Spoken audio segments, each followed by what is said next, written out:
Yo tout le monde, c'est Informatique et aujourd'hui on se retrouve pour une nouvelle vidéo qui, comme promis, va démarrer une nouvelle série sur la programmation en HTML5 et CSS3. Donc on va commencer tout de suite sans attendre, et pour ça il va falloir un éditeur de texte pour développer en HTML et CSS. Moi j'utilise et je vous conseille d'utiliser le logiciel gratuit Sublime Text, alors c'est celui-ci.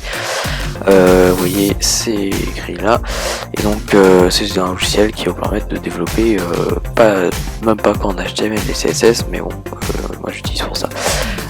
Avant, quand j'étais sur Windows, j'utilisais notamment Notepad++, qui est pas mal aussi, mais bon, maintenant je préfère quand même celui-là qui est disponible sur Mac, Windows et Linux. Du coup, on va tout de suite créer la base de notre page web. Donc on va faire ceci. Donc là je le fais. Donc on commence par faire un doc type. Donc je vais détailler tout ça après une fois que j'aurai fini de faire ma base. Et puis ça vous saurez à quoi ça correspond. Donc doc type, ensuite on fait HTML, ensuite on fait id, voilà, tac, hop, ensuite on va même dire, oui on va faire ça, hop, voilà, on va faire une tabulation, là on va faire aussi meta, hop là, sinon je vais faire des bêtises, meta char7 égale utf8,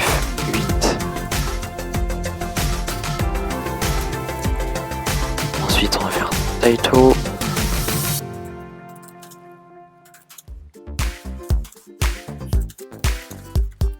voilà, ensuite on va faire slash id qu'on va hop décaler, voilà, que ça la pagination elle est bien. Ensuite ensuite on va mettre un body ici, voilà, tac, j'ouvre le body et puis c'est tout. Puis ensuite on va fermer le HTML ici, voilà.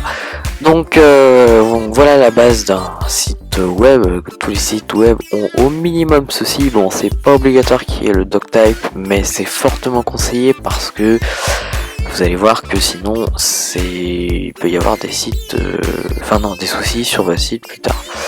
Donc moi je vous conseille de le faire. Bon, je n'utilise pas tout le temps non plus. Ensuite on a HTML, la balise principale, et si vous la mettez pas, celle-là, votre site ne fonctionnera tout simplement pas. Donc ça par contre c'est vraiment obligatoire. De toute façon si vous mettez pas ça, vous devez minimum mettre ça. Et même non, de toute façon c'est minimum, même si vous mettez ça ou pas, vous êtes obligé de mettre ça. Donc voilà.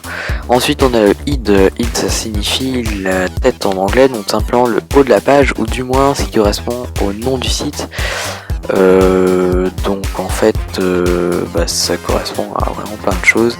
Donc oui c'est assez vaste, donc c'est le nom du site et même des éléments qu'il y a dans une page en haut également. Puis voilà. Donc dans mon id j'ai notamment mis un truc très important, c'est le meta char7. Alors qu'est-ce qu'un meta char7? Et bien c'est tout simplement, moi je l'ai défini en UTF-8, et en fait ça signifie, je dis au navigateur de lire le texte du site avec les accents, notamment les accents français, puisque en français les claviers français utilisent l'encodage UTF-8, c'est un encodage qui permet de définir les accents et, etc. Enfin tous les accents. Donc pour qu'il soit bien lu par le navigateur qui va lire la page web, et bien vous aurez besoin de déclarer ceci. Donc ça c'est important. Bon, c'est pas obligatoire, mais c'est fortement conseillé pour éviter d'avoir des soucis. Ensuite ici on a la balise title. Donc title ça permet de définir le nom du site, notamment, alors on va prendre un exemple. J'aurai une nouvelle fenêtre, voilà, hop là. Oui, apparemment il l'a ouvert, oui c'est bon, parfait. Et donc vous voyez que si je me rends sur Google, oui, voilà, hop là, voilà, c'est plus simple de faire ça. Donc je vais sur Google et là vous voyez bien qu'en haut, là où est ma souris, il y a bien écrit Google. Donc s'il y a écrit Google, ça veut bien dire qu'il y a un nom de site. Donc hop, je vais juste ouvrir ça en grand, voilà.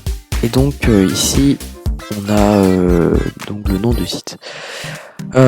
Ensuite, on n'oublie jamais de fermer d'ailleurs les balises. Donc ça s'appelle des balises, c'est vrai que je dis balises, mais j'ai pas défini qu'est-ce que c'était. Donc en fait, une balise, c'est tout simplement un paramètre qu'on entre sur notre page web qui permet de définir ce à quoi ça correspond, ce qu'on va écrire entre la balise, donc c'est-à-dire ce qui est là. Voilà. Donc on réécrit en fait la balise title, mais on n'oublie pas de mettre un slash juste avant le nom de la balise.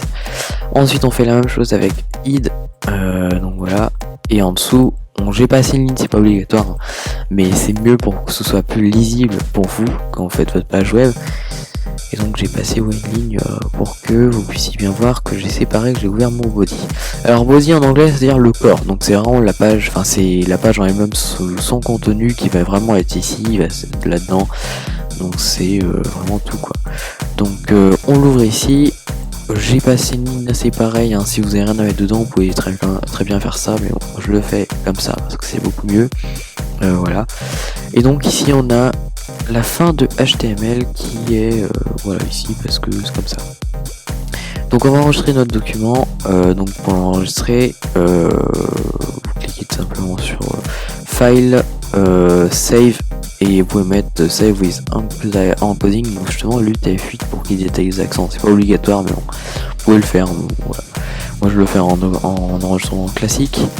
Donc je vais nommer ma page index parce que en principe quand on la met sur un serveur web, sa page, et bien il faut la nommer index pour que le serveur sache quelle est la page d'accueil. Donc on va la mettre dans un dossier que je vais créer cours, enfin je vais nommer cours HTML. Voilà. Oui c'est bon, on va mettre ça là-dedans et puis ben voilà. J'enregistre, je me rends donc dans mon dossier. Donc je suis dans mon dossier cours HTML et je vais donc ouvrir ma page. Donc je vais l'ouvrir avec Firefox.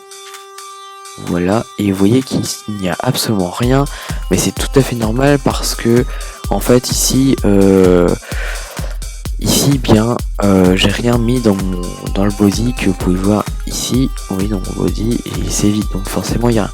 Par contre vous voyez que le titre que j'ai mis ici, eh bien il apparaît bien ici, donc ça mon navigateur l'a compris.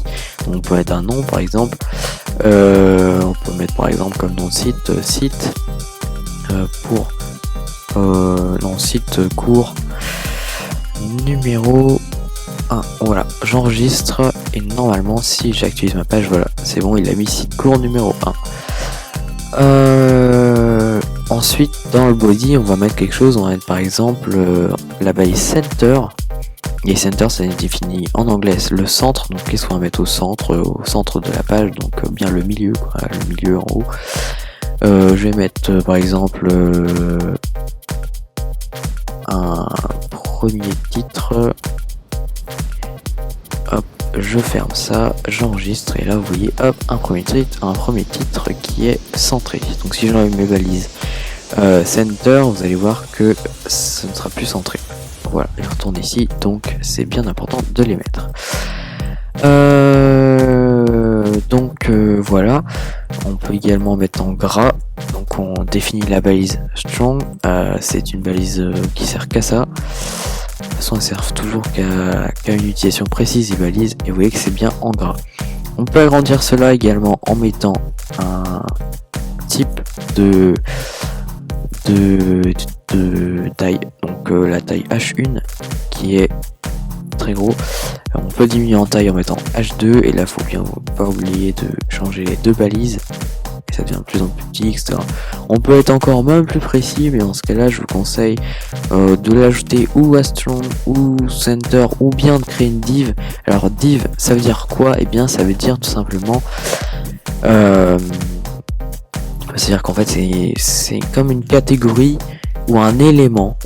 On définit un élément dans lequel on va mettre d'autres éléments, et donc on va l'appeler par exemple div id. Donc il faut mettre id pour définir le nom de la div. On va mettre titre, par exemple titre tiré du bas du haut, voilà.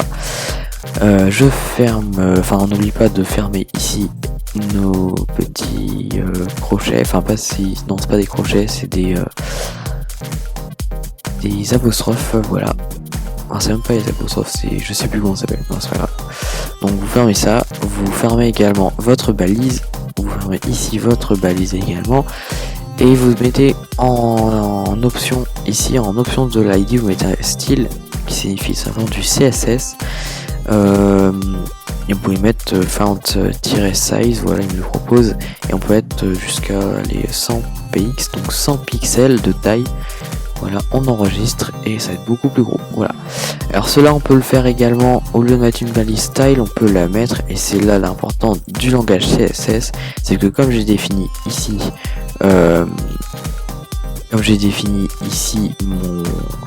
mon div, enfin ma div, parce que c'est une div, voilà, bon, c'est comme ça. Hein.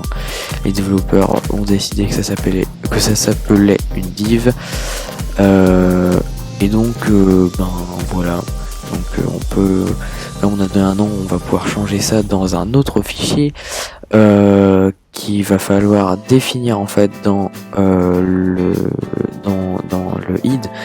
Donc en fait on va intégrer du CSS dans l'HTML, et en fait ça se fait ici. Dans le id en dessous, donc en dessous de title, vous pouvez le mettre également ici, enfin il n'y a pas de souci particulier à ce niveau là. Donc voilà, je le fais. Donc on va mettre par exemple link. Alors c'est par exemple, on va mettre link, la base link. Il va falloir définir rel, donc on définit quel type de fichier on intègre à notre page HTML, et donc on va mettre style sheet, qui est simplement un fichier CSS, et ensuite on va mettre href égale, et on va mettre par exemple style.css, voilà, et ça on indique en fait quand il faut aller chercher notre fichier style.css qui va définir le style de toute la page.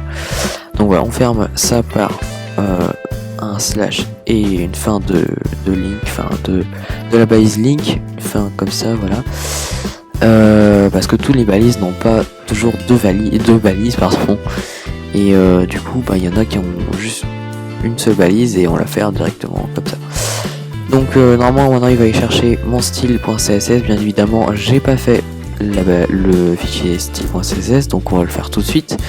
Donc pour ce faire, maintenant on va définir div, on va mettre un hashtag, et on va mettre comment j'ai appelé mon div, titre du haut, donc titre tiré du bas du tiré du bas haut tiré du bas haut, oula, oups, on va venir ouvrir des accolades, et on va mettre font-size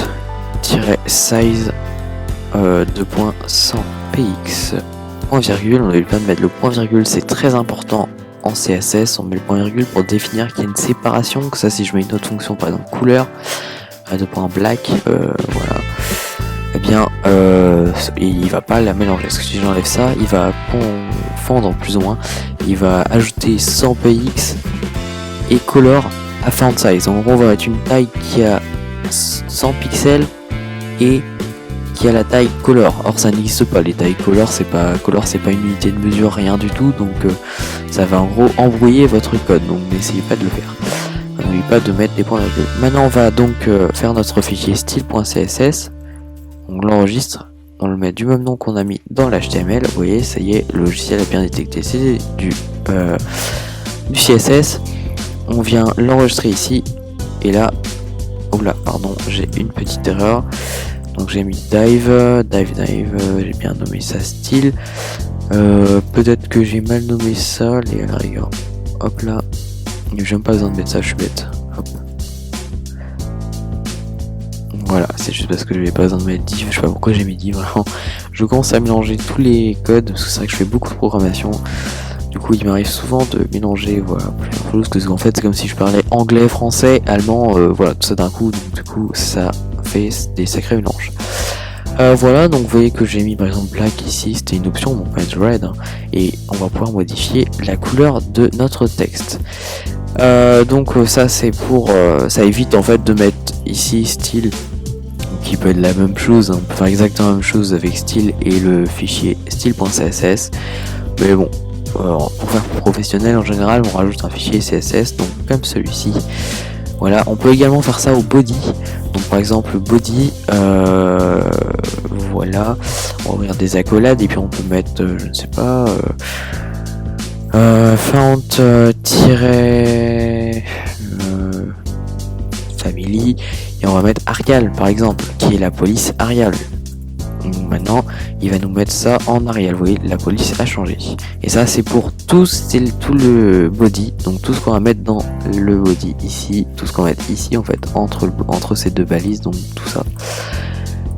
Voilà. Donc c'est à peu près tout ce que j'ai à dire sur le début, sur votre première page web. Alors si je peux vous montrer encore une dernière chose, c'est que si j'enlève tout ça, et que j'ai toujours l'extension .html, donc n'oubliez pas d'ailleurs quand vous enregistrez votre fichier de mettre toujours .html et ici .css, sinon votre navigateur ne peut pas deviner que c'est une page web, parce que toutes les pages web sont faites en HTML, enfin c'est pas vrai mais bon, nous dans notre cas elles sont faites en HTML, donc il faut le définir, c'est obligé de mettre un .html. Donc maintenant on va mettre par exemple une page web qui n'a juste que ça, et on va passer une ligne, même deux lignes, allez hop, et on met un autre texte, on s'en fiche. On enregistre, vous allez voir que j'ai passé deux lignes, mais que lui il ne les a pas passées, il s'est contenté juste de mettre un espace. Et vous voyez que si on veut faire la même chose ici, en mettant exactement la même chose, donc attendez, je vais récupérer peut-être le même texte que j'avais mis ici, voilà, parfait. Je retourne en arrière, je vais venir effacer ce que j'avais mis dans mon body. Voilà, donc on récupère la même chose. Et ici, pour donner ça, en fait, on va remplacer ici le solide par un BR. Voilà, et là maintenant, vous allez voir qu'il va bien me passer mes lignes. Ouais, je voulais passer deux lignes tout à l'heure, donc on va passer deux lignes. Voilà, allez hop, et maintenant vous allez voir, ça fonctionne exactement parfaitement. Donc vous voyez maintenant l'utilité d'utiliser le langage HTML vraiment en exploitant le langage et pas en se contentant de mettre juste .html. Sinon ça va pas être possible. Donc voilà, donc là on arrive à la fin de cette vidéo, j'espère qu'elle vous a plu. Donc si elle vous a plu, n'hésitez pas à mettre un petit like, donc à mettre un pouce bleu. Et si vous n'êtes pas abonné, abonnez-vous. Et puis je vous dis à une prochaine fois pour une prochaine vidéo. Et cette fois-ci, vous allez voir, on va un petit peu corser les choses. Ça va être beaucoup plus intéressant pour vous et pour moi. Et donc, écoutez, je vous dis à plus pour une prochaine vidéo.